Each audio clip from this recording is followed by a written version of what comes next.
다윗의 간절함입니다. 다윗의 간절함. 자, 다윗의 상황을 한번 봅시다. 지금 다윗이 어떤 상황이냐?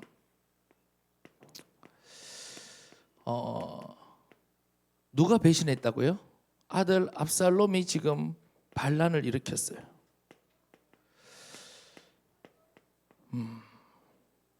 얼마나 참 고통스러울까요?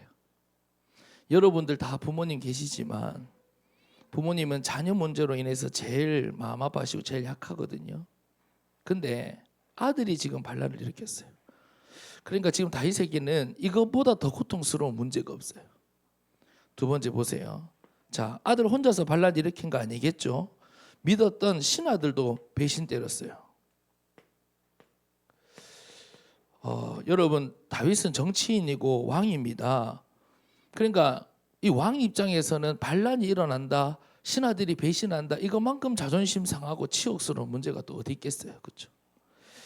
그리고 지금 이런 문제와 어려움으로 인해서, 이런 기가 막힌 상황으로 인해서 다윗이 지금 어디에 서 있냐면 유다 강야라는 곳에 도망 나와 있습니다. 진짜 말 그대로 버선말로 뛰어나왔어요. 뭐 반란을 누가 예고하고 나옵니까, 그렇죠? 갑자기 나온 거예요. 그러니까 아들이 막 반란을 일으켜가지고, 생각지도 못했던 아들이 반란을 일으켜가지고 다윗이 왕궁에서 도망 나와가지고 유다 강야에 지금 버선말로 뛰어나와 있다고요. 정신없이. 자, 그때 오늘 이 시편을 기억합니다. 그 강야 위에서. 그래서 여러분 성경 위에 보면 표지에 뭐라 돼 있어요? 유다 강야에서 쓴 시라고 돼 있는 거예요. 다윗의 시, 유다 강야에서 쓴 시. 자, 여러분 보세요. 다윗에게 일어난 상황이에요. 다윗이 뭐 잘못해서 일어난 상황 아닙니다. 다윗이 신앙생활 잘하고 왕의 일 열심히 잘하고 있을 때 일어난 상황이에요. 자, 그럼 보세요. 여러분 먼저 여러분 기억해야 될 것이 있어요.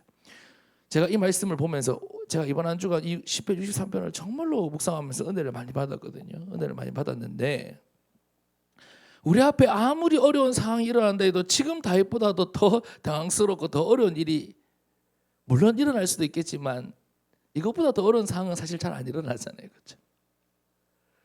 근데 여러분 보세요. 우리는 우리 앞에 뭔가 일이 일어나고 상황이 일어나면 이 상황이 크냐 적으냐, 이 상황을 어떻게 해결할 수 있느냐, 우리가 그 상황에 집중하고 그 상황 안에서 답을 찾으려고 하거든요. 근데 여러분 꼭 기억하세요. 아무리 뭐 큰 상황이든 아무리 작은 상황이든 여러분 앞에 일어나는 상황에서 답을 찾으려고 하면 여러분은 속을 수밖에 없어요. 무슨 말인지 아시겠죠?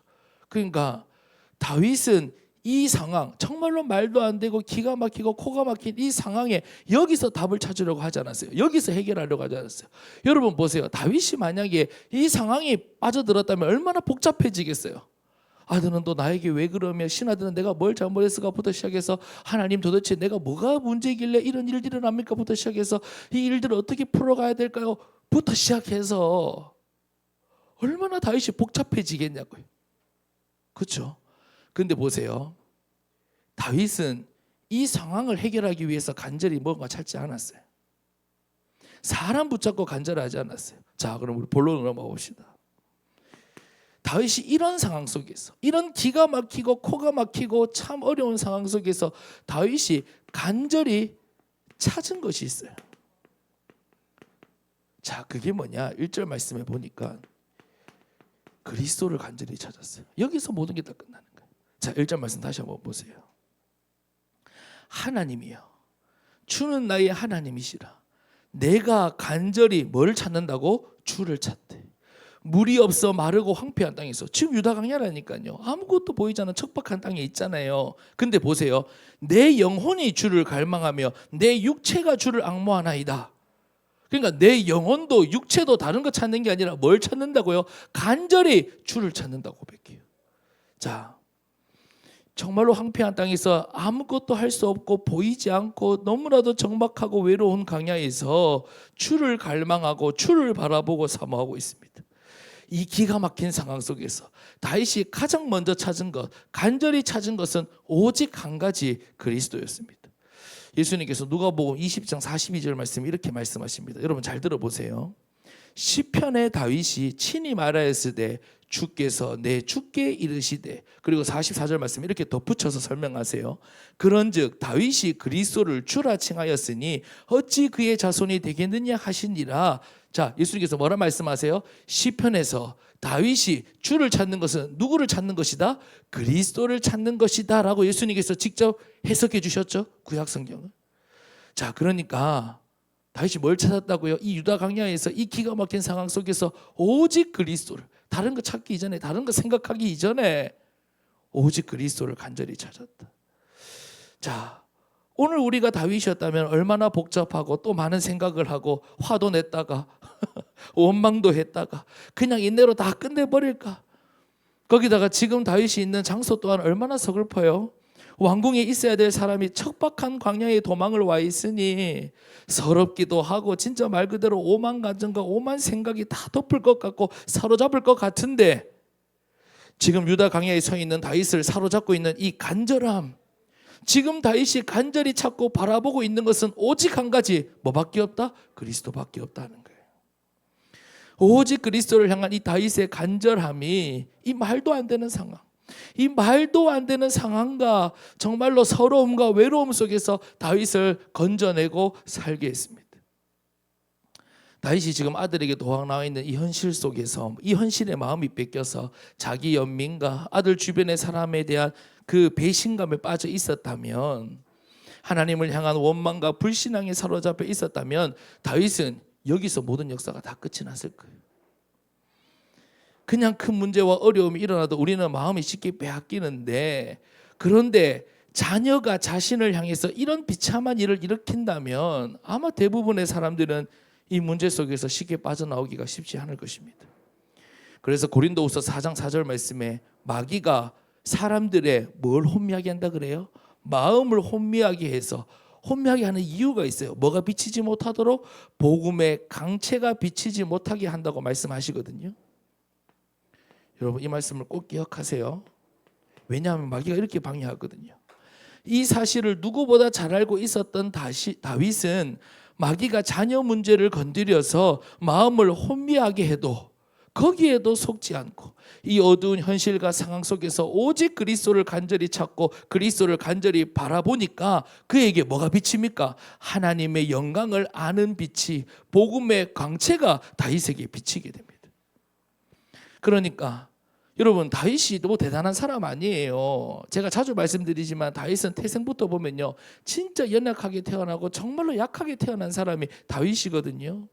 다윗의 힘으로 어떻게 이런 현실과 어려움을 이겨낼 수 있겠습니까? 뭐 다윗이 철인입니까? 그렇죠? 복음의 광채가 다윗에게 비춰지니까 다윗이 살아나고 힘을 얻고 진짜 가야 할 길, 이 말도 안 되는 상황 속에서도 복음의 광채가 딱 비춰지니까 진짜 가야 할 길이 보게 됩니다.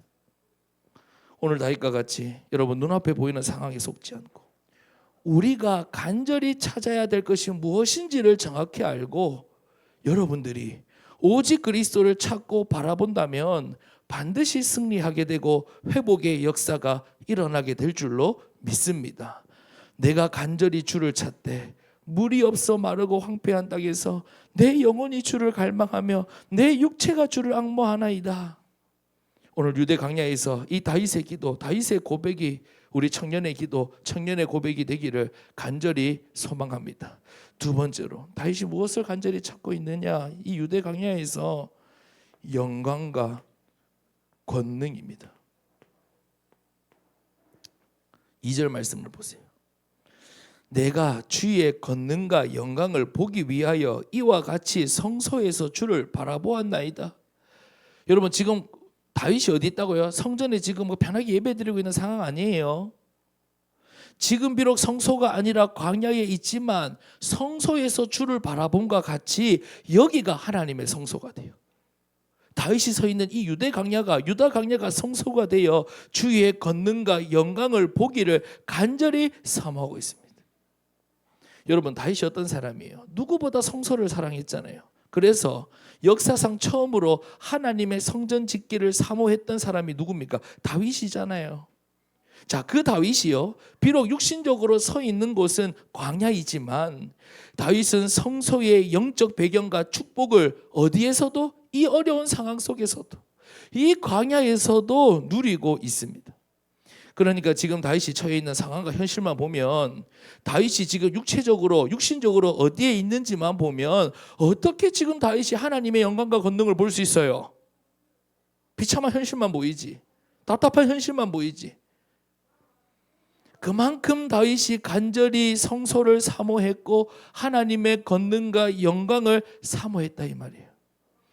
우리는 동물과 같이 육체만 가지고 있는 존재가 아니라 영혼을 가지고 있는 영적인 존재입니다. 그래서 우리에게는 육적인 문제만 있는 것이 아니라 무슨 문제도, 영적인 문제도 있어요. 여러분이 가지고 있는 육적인 문제 아니다라는 게 아니에요. 육적인 문제도 있어요. 근데 그것이 전부가 아니라 무슨 문제도 있다? 영적인 문제도 있다.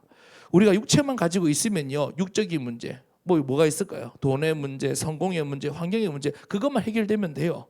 내가 육체만 가지고 있으면요. 근데 우리는 영적인 존재이기 때문에 영적 문제에 대한 답이 없으면 아무리 육적인 문제를 해결해도 해결이 안 됩니다. 지금 여러분 세상을 통해서 보고 있잖아요. 여러분 주변의 무신자를 통해서 보고 있잖아요. 육적인 문제를 열심히 해결한 성공자들을 통해서 우리가 보고 있잖아요.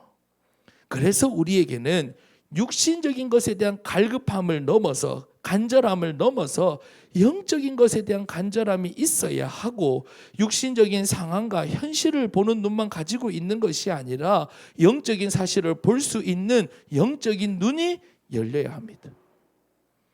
다윗이 지금 자신 앞에 일어나고 있는 현실과 어려움만 보고 있다면, 이것만 다 보고 있다면 어떨까요? 우리가 대부분 어디서 무너져요? 이것만 다 보고 있으면 답 안 나오죠. 복잡하기만 하고 이것만 다 보고 있으면, 아니 이 상황들 하나하나씩 보세요. 이것만 쳐다보고 있으면 무슨 답이 나오겠습니까? 쳐다볼수록 답답하지. 자, 근데 보세요. 지금 아들에게 도망 나와 있는, 숨어 있는 이 척박한 광야만 보고 있다면, 그래서 다윗에게 이 현실만 바꿔달라는 이 간절함만 가득하다면 다윗에게 무슨 소망이 있고 무엇을 기대할 수 있겠냐고요. 그렇죠? 그런데 다윗은 광야에서도, 이런 현실 속에서도, 이런 상황 속에서도 하나님이 임재하시는 성소를 보고 있고, 하나님의 성소와 성전에 구름이 가득히 역사하듯. 왜냐하면 여러분 시편에 또 구약 성경에 보면요, 하나님의 성소와 성전을 묘사할 때 구름이 역사하듯 하나님의 영광이 빼곡히 역사한다. 솔로몬 성전 지을 때도 그런 장면들이 나오거든요. 그러니까 하나님의 성소에 구름이 역사하듯, 구름이 가득히 역사하듯 하나님의 권능과 영광이 가득히 역사하는 것을 어디에서 보고 있다고요? 광야에서도 보고 있다고요. 광야에서도. 그런데 더 중요한 사실이 있어요. 저와 여러분은, 우리 형규는 다윗보다 더 큰 축복을 가지고 있어요. 고린도전서 3장 16절 말씀이죠. 바울이 애타게 뭐라 얘기합니까? 너희는 너희가 하나님의 성전인 것과 하나님의 성령이 너희 안에 계시는 것을 알지 못하느냐? 그토록 다윗이 성소에서 보기를 원하는 그 하나님의 권능과 영광이, 다시 말해 하나님의 성령이 이제는 우리 안에 항상 함께 계셨어. 우리 존재 자체를 하나님의 성전 되게 하셨다. 그래서 오늘 말씀에는 뭐라고요? 그리스도인이 누려야 할 영적 배경 우리에게 말씀해 주셨잖아요. 다윗은 광야에서도 성소를 누리고 있고 하나님의 권능과 영광을 보고 있는데, 그런데 오늘 우리는 성령이 거하는 하나님의 성전이요 교회인 우리는 무엇을 보고 있는가 하는 거예요. 여러분들 무엇을 보고 계세요? 오늘 저와 여러분들은 하나님의 성전입니다. 하나님의 영광을 위하여 세우고 지금도 세워져 가고 있는 진천교회입니다. 그러니 우리는 광야에 있다 해도, 여러분이 비록 광야에 있다 해도 거기에 하나님의 영광과 권능이 가득히 역사하고 하나님의 성령이 거기에, 우리 이게 예배당에만 역사하는 게 아니라 여러분이 광야에 서 있다면 거기에, 여러분이 혹은 감옥에 있다면 그 감옥에, 여러분이 현실 위에 서 있다면 그 현실 위에 하나님의 권능과 영광이 가득히 역사한다 하는 거예요. 우리가 가는 곳마다 주는 그리스도시여 살아계신 하나님의 아들이심을 고백할 때 어떤 역사가 일어납니까? 음부의 권세가 이기지 못하는 교회의 축복이 임하게 된다 말씀해 주셨잖아요. 우리는 우리 눈앞에 보이는 광야만 정확히 보는 것이 아니라, 그렇죠, 우리는 이거 잘 봐요. 아주 이거 잘 보잖아요, 그렇죠? 또 지금 내가 지금 어디에 서 있다. 아마 우리 손씨 두 형제는 얼마나 더 냉철한지, 내가 지금 딱 위치가 위도 어디에다가 지금 땅의 토양은 어떻고 막 이런 것까지 정확히 알지도 몰라요. 그러니까 내가 지금 육신적으로 어디에 서 있는지만 정확히 보는 눈이 아니라, 네, 여러분 영적 세계를 정확히 보는 눈과 여러분 이 영적인 배경을 볼 수 있는 눈이 여러분 활짝 열려야 돼요. 그래서 하나님의 성전인 우리가 오늘도 간절히 찾아야 될 것이 뭐예요? 바로 여러분 성령 충만입니다.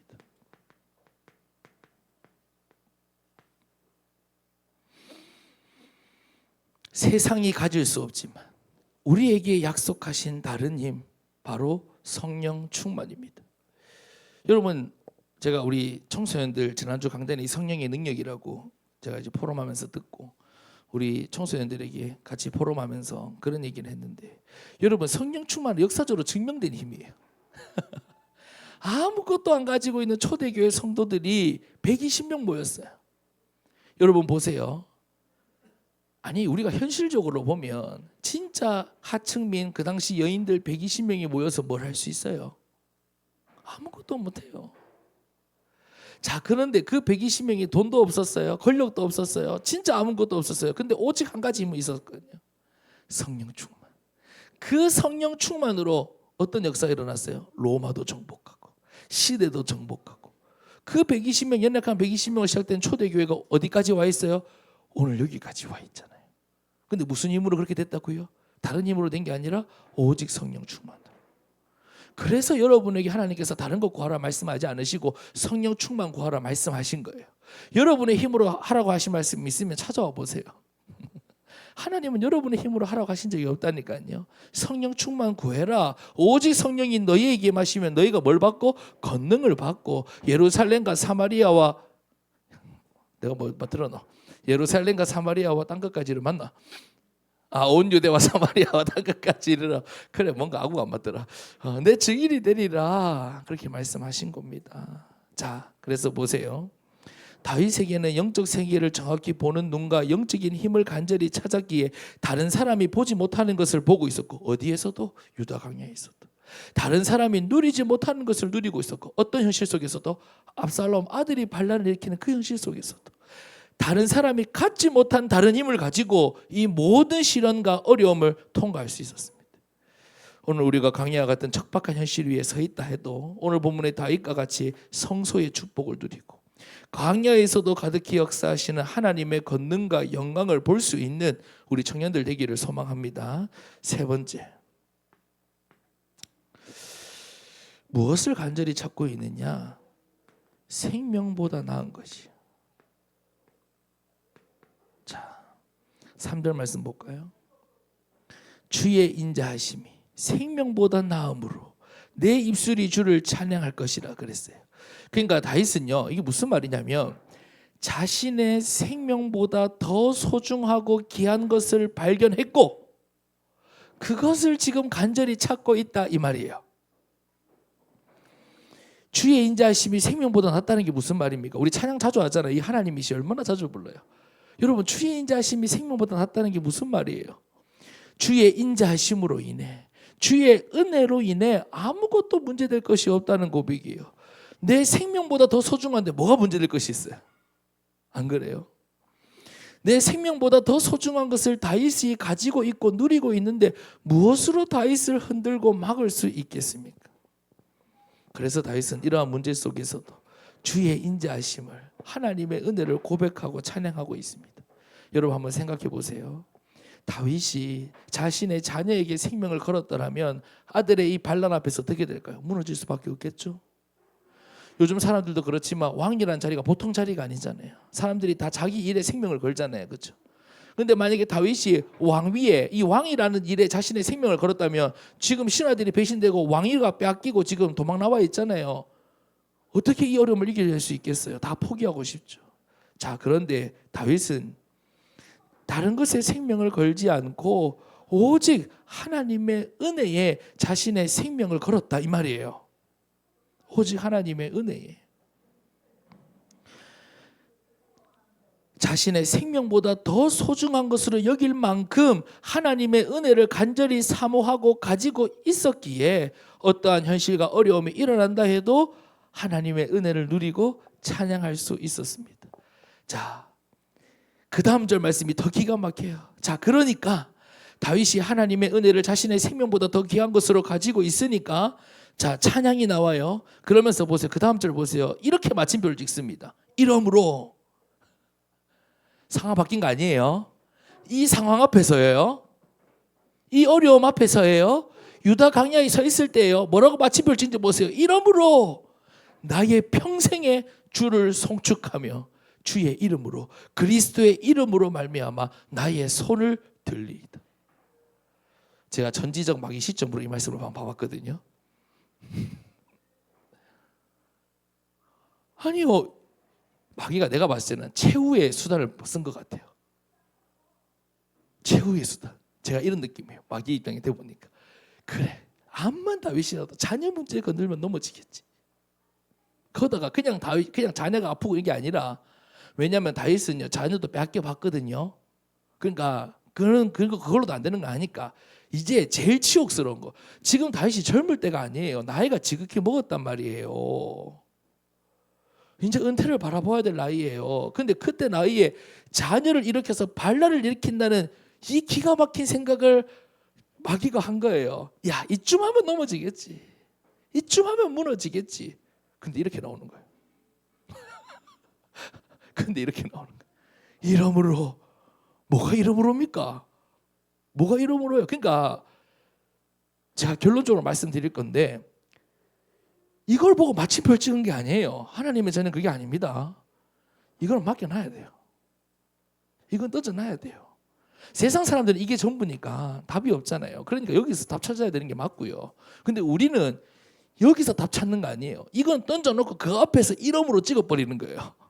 이름으로 내 평생의 주를 송축하며 주의 이름으로 말미암아 나의 손을 들리이다. 이러니까 마귀도 두 손 두 발 다 들어버려. 야, 이 새끼는 안 된다. 이 인간은 아니 이런 상황 속에서 이렇게 마침표 찍어버리는데 도대체 뭘로 방해하겠습니까? 여러분 아이디어 한번 내보세요. 다윗을 무너뜨릴 수 있는 방법. 없는 거예요. 없는 거예요. 자, 여러분, 우리 앞에 어떠한 어려움과 현실이 있다 할지라도 이렇게 찬양하고 고백하고 마침표 찍을 수 있는 저와 여러분 되기를 간절히 소망합니다. 자, 요래되니까요. 두 번째 가면 더 기가 막히다. 다윗이 뭐 하는 줄 알아요? 다윗이 만족함을 누려요. 나 시편 63편 있잖아요. 읽으면서 진짜 뒤로 뒤집어 가는 줄, 넘어가는 줄 알았어요. 진짜 기가 막히고 코가 막혀도 보세요. 이 상황 속에서 다윗은 만족함을 누려요. 5절 가보세요. 5절. 자, 골 때립니다. 제가 4절 보면서도 진짜 이거는 진짜 이건 대박이다. 마귀 시점으로 보니까 친구 대박이다. 5절 가면요, 머리 아파요. 보세요. 골수와 기름진 것을 먹음과 같이 나의 영혼이 만족할 것이라. 나의 입이 기쁜 입술로 주를 찬송한다고 해요. 자, 오해하면 안 됩니다. 자, 요 5절까지 가면서 상황이 바뀐 게 아니에요. 상황 아무것도 안 바뀌었어.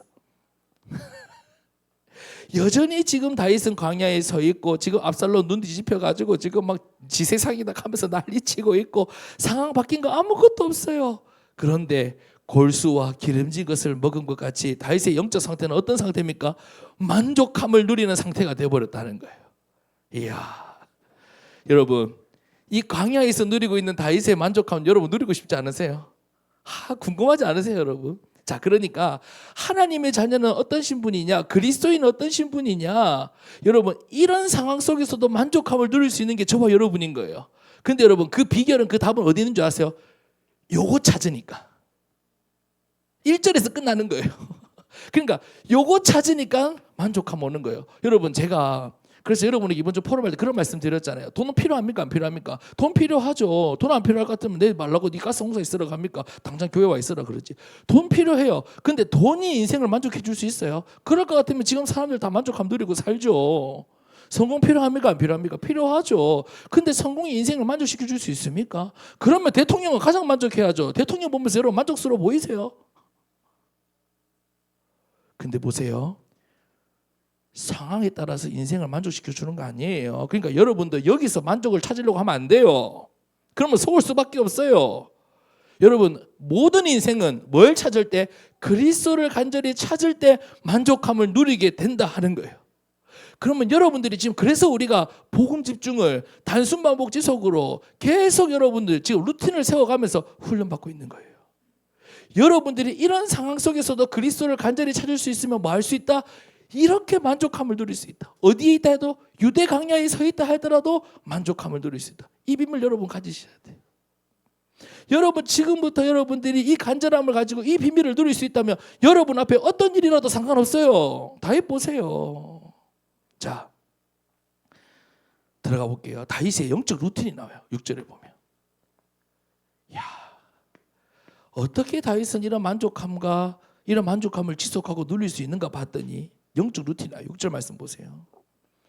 내가 나의 침상에서 주를 기억하며 새벽에 주의 말씀을 작은 소리로 읊조릴 때에 하오리니 그랬어요. 그러니까 이 다윗이 얼마나 이 복음 집중의 영적 루틴이 굳게 세워졌는지 느껴지시죠? 이 유대 강야에서도 잠들 때 이 새끼 압살롬 이렇게 잠든 게 아니고요.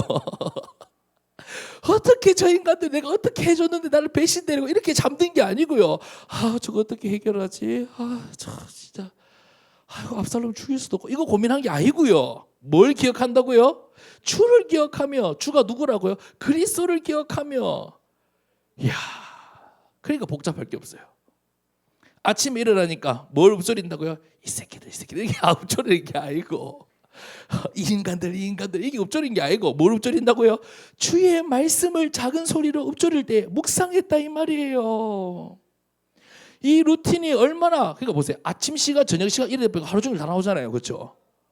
그러니까 새벽에 일어나가지고 묵상으로 시작해서 하루 종일 묵상 속에서 살고, 잠들 때 상처 가지고 불신앙 가지고 유튜브 보면서 잠드는 게 아니고, 그리스도 묵상하면서 자고 그리스도 깊이 생각하면서 자고, 이래 하루가 됐다 이 말이에요. 이렇게 루틴이 딱 됐단 말이에요. 그러니까 이런 코가 막힌 상황이 생겨도 상관없는 거예요. 만족감을 누리는 거예요. 자, 제가 쭉 설명드리면 넘어가겠습니다. 이 루틴 여러분 기억하세요. 그러니까 여러분, 목사님께서 지난주 뭐라 말씀해 주셨어요? 부르짖는 기도, 통성기도 중요합니다. 그런데 여러분, 우리 경미가 우신교에서 주여 그러면 아마 우리 장로님 회사를 알지라도, 그렇죠? 부장님들이 저 왜 저러나 그렇게 했죠, 그렇죠? 그러니까 보세요. 그런 부르짖는 기도는 우리 24시간 할 수 없잖아요. 근데 형규가 울산에 있다 할지라도 묵상은 24시간 되어줄 수 있다 말이에요. 그렇죠? 자, 지금 이 다윗에게는 이 비밀이 있었던 겁니다. 그리고 제가 이 본문을 볼 때마다 회개하는 게 있어요. 저도 자기 전에 여러분, 자기 전에 뭐 보고 잠드세요? 자기 전에, 자, 자기 직전까지 여러분 다른 것보다 오케이, 자, 유튜브 본다 할지라도 잠들 때는 뭐 생각하고 자야 돼요? 그리스도 생각하고 자야 돼요. 알겠죠? 유튜브 보다가 이 남자 잘생겼다 이러면 안 돼요. 그럼 꿈속에서 남자 나와요. 알겠죠? 이 옷 예쁜데 갖고 싶다 그러지 마세요. 그럼 꿈속에서 여러분 시기하다 잠들어요. 그러지 말고, 자기 직전에는 뭐 그리스도. 그러니까 보세요. 요셉은 꿈에서도 뭐가 나왔다고요? 언약이 나왔어요. 언약이 나왔어요. 그러니까 여러분에도 꿈속에서도 진짜 막 그리스도가 깊이 묵상될 만큼 여러분 그렇게 각인되고 잠드셔야 돼요. 아시겠죠? 자, 그러니까 중요한 것은 뭐다?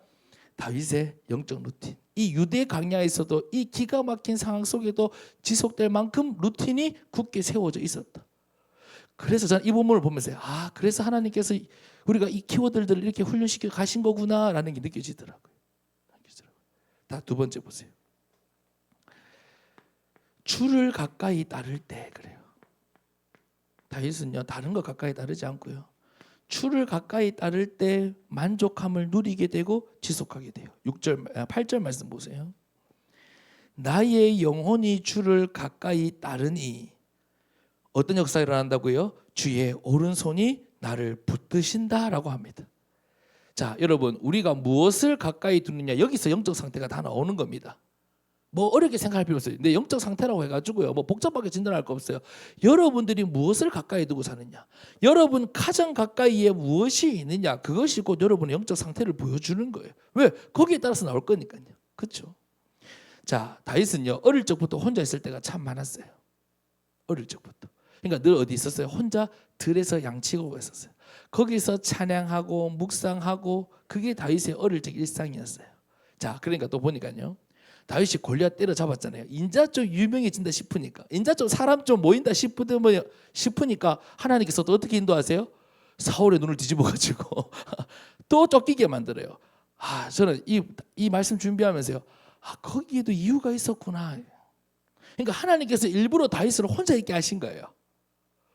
외롭게 하시려고 한 게 아니라 뭐하게 하시려고 다른 것 가까이 안 두고 사람 가까이 안 두고 누구를 가까이 두게 하려고 주를 그리스도를 가장 가까이 두고 살도록 어릴 적부터 훈련시키고 각인시키기 위해서 하나님께서 일부러 그렇게 만드신 거예요. 상처받으러 그렇게 한 게 아니고 외로워가지고 우울증 걸리라고 그렇게 한 게 아니고. 제가 다윗 얘기할 때마다 우리 청소년들도 얘기하고 여러분도 얘기하지만 저는 다윗의 인생을 볼 때마다 지금 오늘날 다윗 같은 문제 겪은 사람 있잖아요. 100% 우울증 걸립니다. 100% 공황장애 와요. 아니 충격받는 일이 한두 번이 아니에요.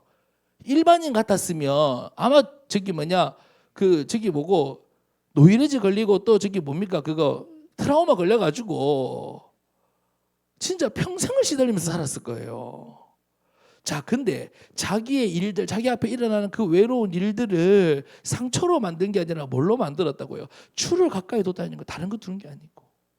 자, 그러니까 최고로 임마누엘 축복 누리는 기회와 발판으로 만들고 실제적으로 그 축복 속에 들어간 거예요.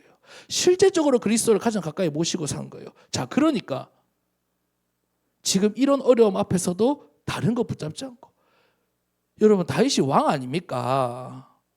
왕을 지금 1, 2년 한 게 아니에요. 정치인 아닙니까? 그럼 여러분 보세요. 정치인은 뭘 가장 먼저 찾아요? 사람 찾는 게 정치인이에요. 지 힘으로 안 되면 왕이잖아요. 주변 나라들한테 요청해서 우리 아들 지금 깝치는데 좀 해결해도 가든지. 안 그러겠어요? 근데 자, 이런 상황이 진행될 때까지 여러분 보세요. 다윗이 사람 찾는다는 거 안 나오죠. 다른 방법 찾는 게 안 나와요. 뭐만 가까이 모셔요? 그리스도만 가까이 모셔요. 그리스도를 가까이 모셔요. 자, 그러니까 보세요. 쭉 제가 넘어가서 시간이 좀 많이 됐으니까 그 다음 절 말씀 보세요. 이렇게 가까이 모시니까 어떤 역사가 일어나냐면 자, 9절 말씀해 보세요.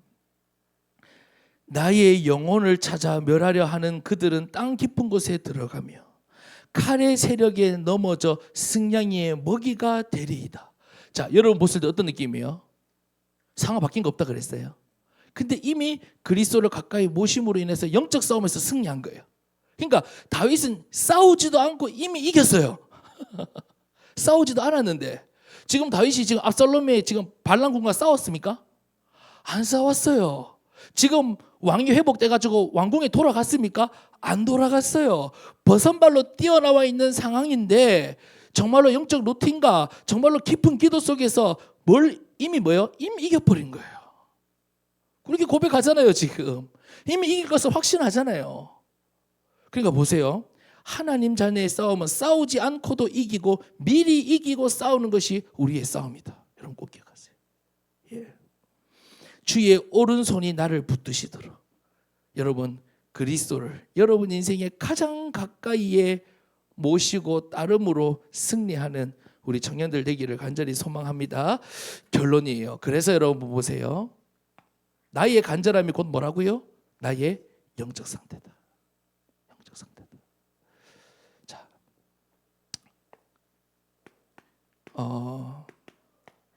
여러분 보세요. 우리가 결국 고민은 이 삶이잖아요. 저도 그래요. 좀 안정화되지 않은 삶, 또 내 삶이 예를 들어서 좀 무너지고 이럴 때 가장 고민하거든요. 근데 제가 보니까요, 저도 그래요. 이 삶을 어떻게 바꾸고 이 상황을 어떻게 바꾸려고 아무리 찾아봐도 답이 안 나오더라고요.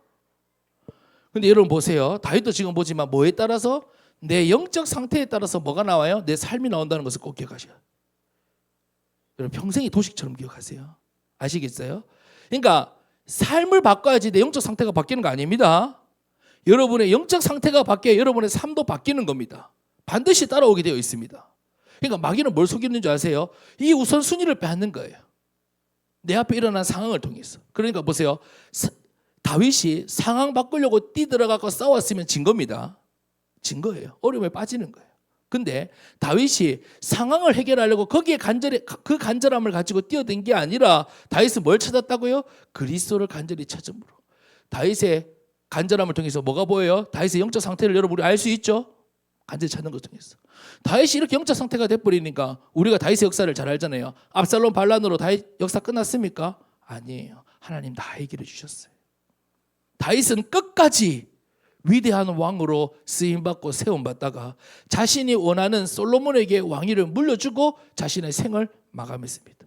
자기가 그토록 바라던 성전 다 준비하고 그 아들 솔로몬을 통해서 다 짓고 그의 역사 마무리했습니다. 누가 그렇게 하셨습니까? 하나님께서. 다윗의 능력으로 한 게 아니라 뭐야니까 1절에서 다 끝나는 겁니다. 1절이 되니까 나머지 다 따라오는 겁니다. 그럼 여러분도 꼭 기억하세요. 여러분 앞에 어떤 상황이 일어난다 할지라도 이제 앞으로는 시대적인 상황도 많이 일어날 거예요. 여러분들을 어렵게 하고 혼란스럽게 하고 걱정되게 하는 시대적인 상황들도 많이 일어날 거예요. 그런 상황 속에서도 여러분들이 다윗과 같이 그리스도를 향한 간절함, 이 영적 상태만 여러분들이 찾을 수 있고 지속할 수 있다면 나머지 일들은 반드시 하나님께서 승리케 하시고 해결하게 하신다. 그래서 여러분 복음 집중 놓치지 마세요. 계속 지속하세요. 얼마만큼 이런 상황 속에서도 루틴이 흔들리지 않을 만큼 여러분 굳게 세우세요. 그러면 여러분들은 승리할 수밖에 없어요. 유대 강야에서도 응답을 누린다니까요. 싸우지 않고도 이긴다니까요. 여러분 이 다윗의 축복을 여러분들도 실제적으로 누릴 수 있게 되기를 간절히 소망합니다. 찬양하겠습니다.